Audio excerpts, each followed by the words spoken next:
Ants Belt was a mining engineer with a passion for natural history. In 1874, he published The Naturalist in Nicaragua, in which he documented a particularly fascinating discovery about the leafcutter ant.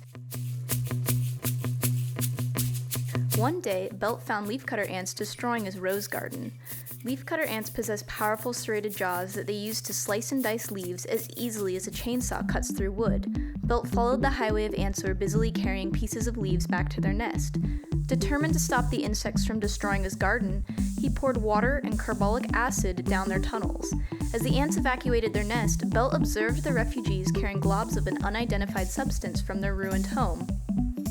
Belt's troubles were far from over.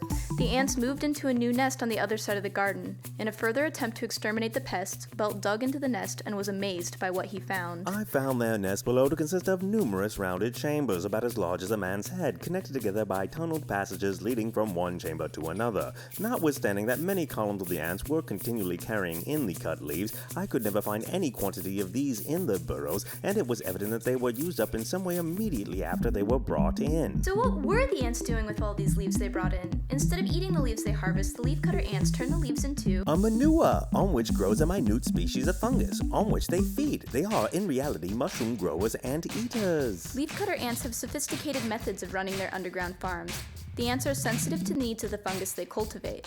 The fungus cannot grow on leaves that are too wet or too dry.